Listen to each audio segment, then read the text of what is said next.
both in songwriting, both in conceptual ideas, in the studio, in the control room, behind the desk.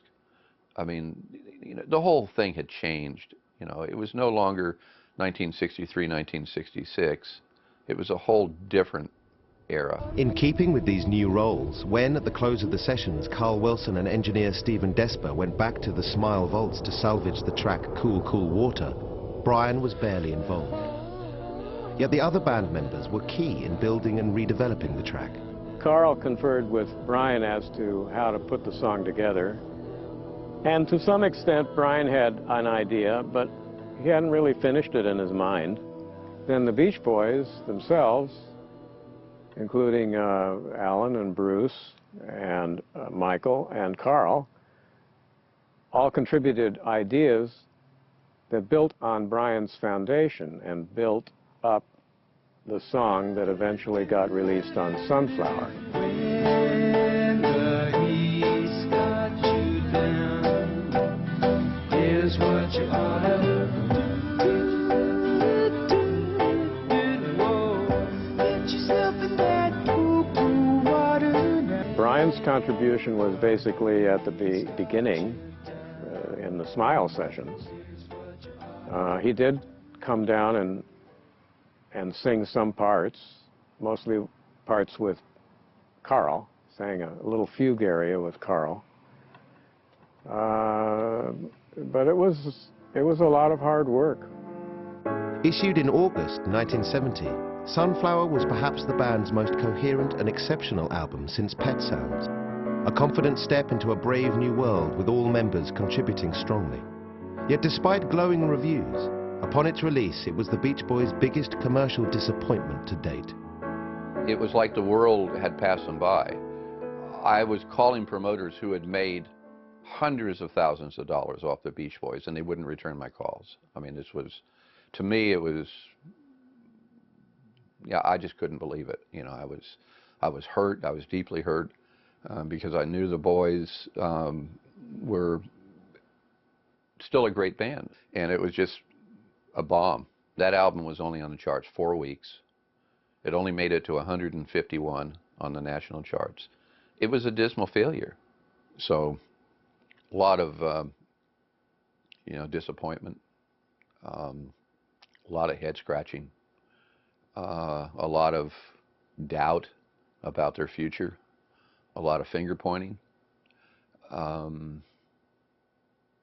They were still the same Beach Boys, and really not necessarily at their creative peak, but certainly at one of their most creative eras or periods.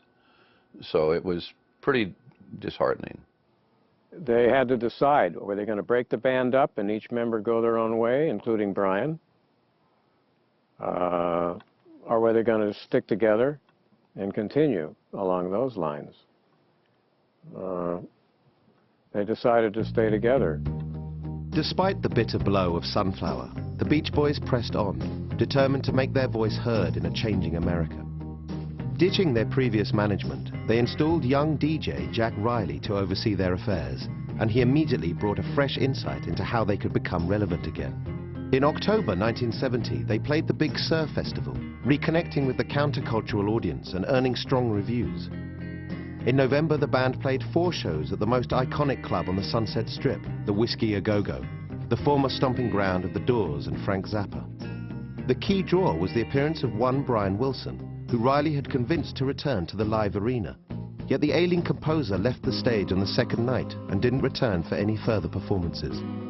The tide seemed to be turning, however, and in 1971 the Beach Boys continued to raise their profile with concerts at New York's Carnegie Hall and Central Park, and at the Fillmore East alongside the godfathers of the counterculture, the Grateful Dead. At the same time, the band returned to the studio, fueled by positive press and Riley's guidance, and keen to keep developing their sound. Brian Wilson, however, was no longer so prepared to contribute. Leaning more heavily on a variety of drugs and isolating himself in his bedroom, he shared none of the drive propelling his bandmates onward. The whole group, and including Brian Wilson, had their heart inside of the Sunflower album. And Brian, I think, put a lot of great effort into that record, because no matter what anybody says, you just hear Brian's voice all over that thing. the angel is singing everywhere, all over that album. He's got great vocal arrangements on that. And some great Brian Wilson originals, but also he's sharing work with his brothers too. And it's all cohesive. And then that just like goes nowhere. That had to break Brian Wilson's heart and had to make him feel, what do I have to do? The way I would have handled Brian would have been to hire a studio, fill it full of musicians, transport Brian into the studio and just let him alone. And just let him alone. Let him do whatever he wanted to do. Eventually you would get something, I think. But they tried to micromanage him a lot, not the Beach Boys so much as it was the management. But you had all these factors. You had the whole band is now coming into their own. And of course his involvement with drugs didn't help the situation. So it perhaps wasn't exactly the best time for Brian all around. And this was strongly reflected in the original songs he brought to the sessions. Unlike his Sunflower compositions, Wilson himself had provided the lyrics to these new pieces, and they clearly indicated his tortured psyche. If his developing tendency to walk around in his bedclothes and to self-destructively consume drugs and fast food didn't highlight his clinical depression strongly enough, these new works underlined it. A Day in the Life of a Tree, co-written with manager Jack Riley, was Wilson's greatest departure so far from the surf, cars and girls image that he had been fleeing since 1965. With the band uninterested in this new oddity, Wilson persuaded Riley himself to provide the lead vocal and called in Smile partner Van Dyke Parks to add further touches. That was a big creative song for Brian. We had a lot of discussions about that song, he and I did. The group at that point in time didn't understand this Day in the Life of the Tree, bringing the maid in to sing Spanish, having Jack Riley and Van Dyke Parks and all of them. In hindsight, perhaps this was Brian sort of saying, I want to produce other people, not the band, because he definitely was. But for me, it was a great song because I saw the internal visualization that you would get from hearing the song. And now how could I contribute to making that happen? Because Brian had this whole idea of a tree aging and telling a microcosm of life through a tree. And the story unfolded, and Brian was quite involved in that. One day I was full of life. My sap was rich and I was strong. The central image is a tree that's being killed by pollution, you know, and it ends with this beautiful, richly harmonized kind of coda that revolves around the word, or the phrase, trees like me weren't meant to live if all this world can give is pollution and slow death. Which, on the one hand, yes, that parses as a song about the environment, but on the other hand, it's also a song about a guy, creative guy, working in a toxic environment. Brian clearly is in a very, very bad state, and we know that now. We also know that people just didn't know what to do about guys who were in that sort of state. This is still very early days in terms of knowledge about addiction, depression, mental problems. You know, there are a lot of damaged people already by this relatively young point in the rock and roll story, and yet people aren't going to rehab. People are just being left to flounder. Nobody really knows what to do. Should one sort of blame people in the Beach Boys camp for not doing more to help Brian at that point? It's difficult to say. You know, is Brian flagging up his trauma and extremely depressed state of mind in songs like A Day in the Life of Tree? Yeah, but he probably doesn't even know he's doing it himself in some senses. That song could be heard in the context of their growing eco-awareness, and therefore I don't think when I heard that track as a sort of teenager, it wouldn't have occurred to me that it was a cry from the heart. So it might not have occurred to Mike Love or Al Jardine, you know. I think that, so you probably have to say that. But if the anguish of this track was hidden by its imagery, his other major contribution to the album, Till I Die, was more transparent. Written during the Sunflower sessions, its forlorn despair proved too much for some of his bandmates. He brought it in, and it was counterintuitively beautiful and lovely and brings light into the world, even as it describes a world without light. Yeah, it's a neat trick if you can do it.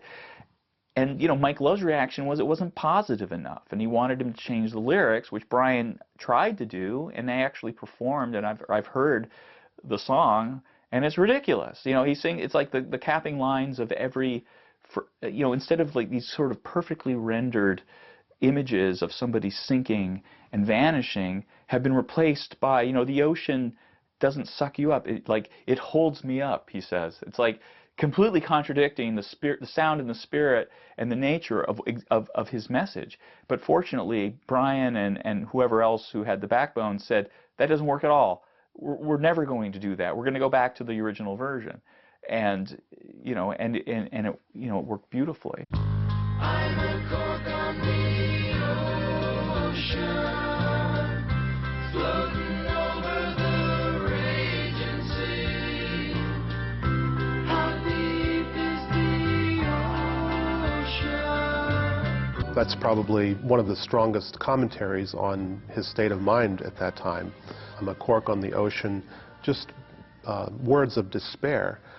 And musically, I think it supports that too, because you get these chords that just don't go anywhere. It just, the tonality floats back and forth just like this cork on the ocean.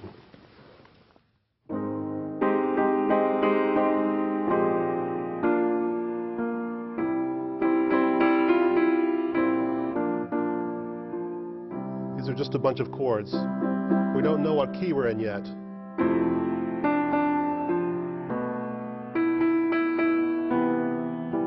Then finally,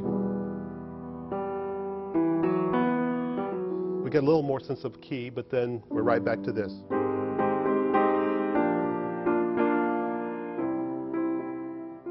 This goes on for a while through 3 verses, matching again this idea that's in the lyric.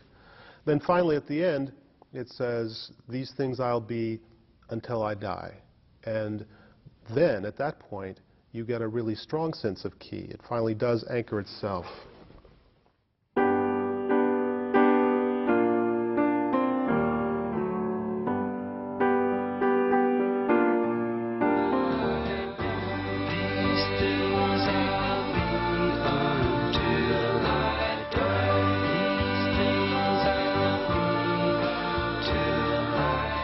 There's this sense of arrival, this sense of stability that you have only when I die. If you're a creative person and you're working from your heart of hearts, how could how could it be tolerable to work with somebody who's telling you that what you're saying and what you're feeling isn't commercial enough?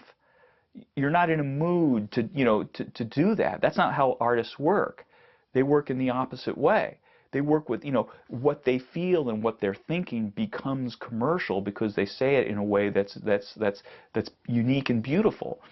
And to tell somebody that your unique and beautiful work isn't going to be on the charts, so you got to change it. It's like, especially if you're a fragile type of creative person like Brian, you're like, you know what?